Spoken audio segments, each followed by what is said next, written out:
The night shift was always the hardest for Emily, a young nurse barely making ends meet in the bustling city hospital. The fluorescent lights buzzed above her as she adjusted the drip for her tiny patient, a little girl named Lily who had been admitted after a sudden illness.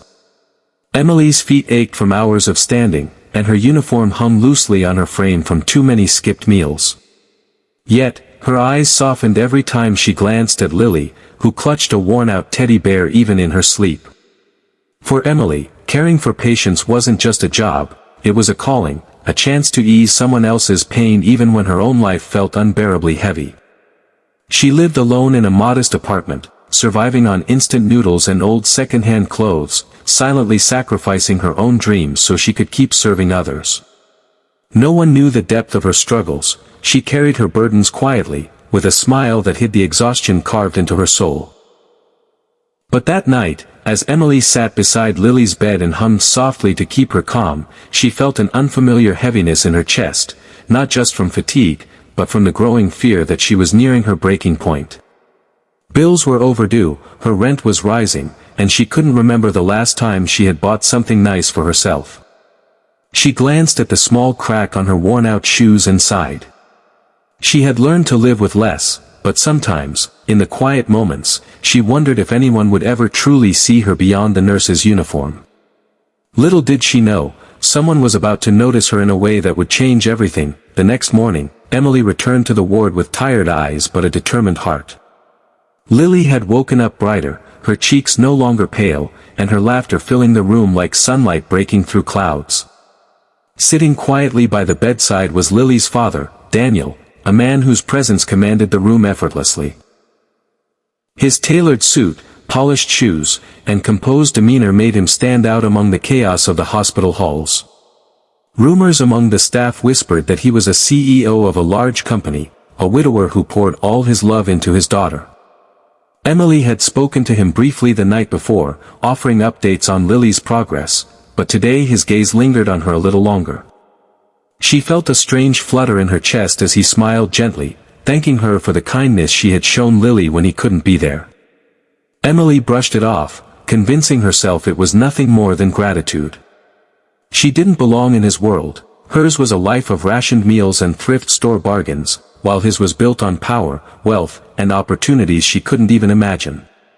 Still, there was something disarming about the way Daniel knelt beside his daughter, his expensive watch glinting under the lights as he whispered fairy tales to make her giggle. Emily realized that beneath the expensive suit was simply a father who feared losing the most precious person in his world. For the first time in weeks, she found herself smiling genuinely, forgetting her worries. She didn't know Daniel had already noticed something in her too, something far more valuable than status or wealth, the kind of compassion that couldn't be bought.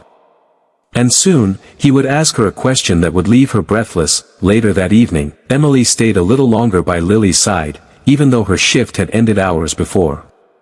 She couldn't bring herself to leave the child who clung to her like a second mother. Daniel returned with a small box of food from the hospital cafeteria and noticed Emily still there, softly stroking Lily's hair as the little girl drifted to sleep. "You should rest," he said gently, setting the box down. Emily smiled faintly and shook her head. "I'll be fine. She sleeps better when someone's close by."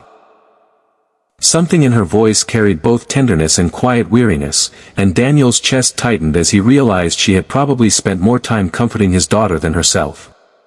They sat in silence for a moment, the room dim except for the steady hum of machines. Finally, Daniel asked, "Why do you always stay late? You could have gone home hours ago." Emily hesitated before answering, choosing her words carefully. "Because I know what it's like to feel alone. No one deserves that, especially not a child."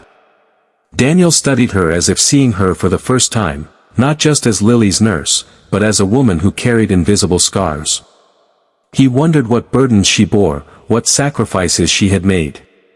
In her eyes, he saw a resilience that money couldn't buy, and in her silence, he heard a story that wealth could never erase. Without thinking, he whispered almost to himself, "You're extraordinary." Emily blinked, caught off guard, her cheeks warming. No one had called her that before.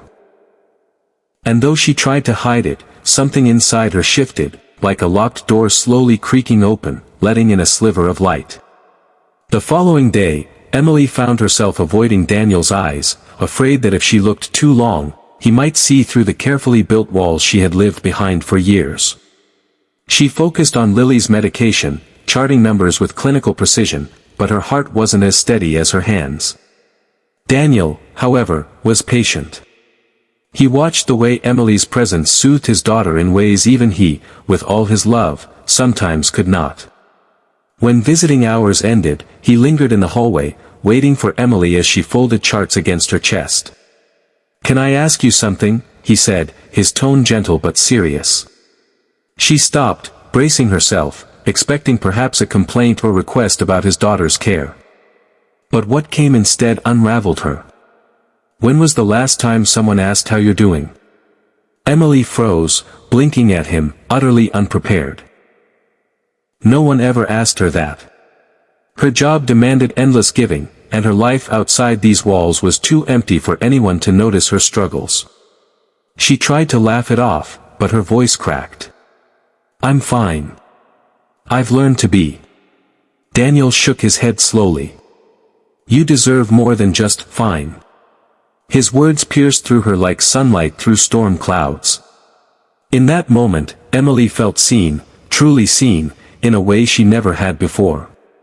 The question lingered inside her, stirring emotions she had long buried. And though she said nothing more, her silence spoke volumes. For the first time in years, Emily realized she wasn't invisible. Someone cared enough to ask. Someone cared enough to wait for the answer. That night, Emily lay awake in her tiny apartment, Daniel's question echoing louder than the city traffic outside her window. "When was the last time someone asked how you're doing?"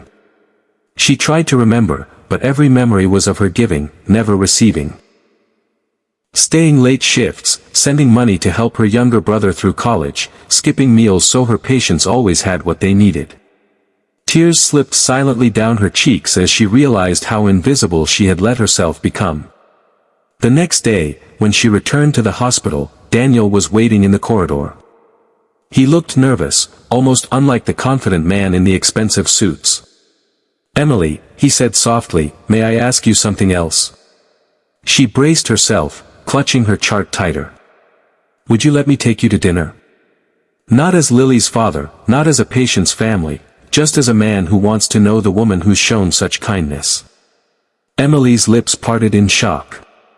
No one had ever invited her like that, with genuine respect instead of pity. She stammered, I can't afford fancy dinners." Daniel chuckled warmly, his eyes kind. "I don't care where we go. I just want to hear your story. I want you to know your life matters, too." Something in his tone disarmed every excuse she wanted to build. For the first time, she allowed herself to imagine a world where someone saw her not as a nurse, not as a provider, but as a woman worthy of being cared for. And though fear whispered in her chest, hope whispered louder, Emily hesitated before answering, her heart pounding as if it knew the weight of the moment. Finally, with a trembling smile, she whispered, "Yes." That single word seemed to change the air between them.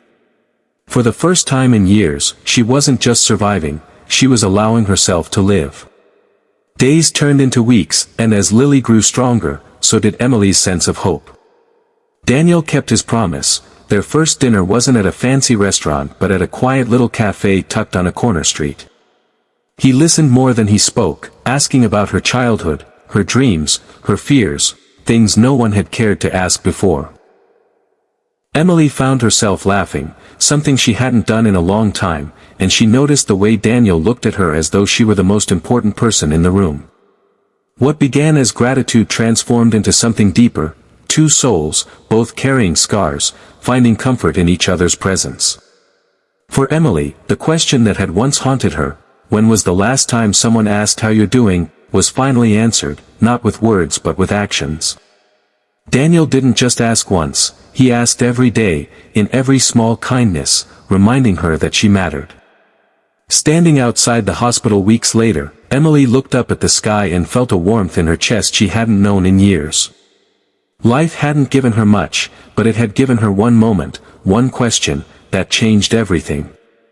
And sometimes, that's all it takes, one act of compassion, one person who chooses to see you, to turn loneliness into love, and survival into something beautiful.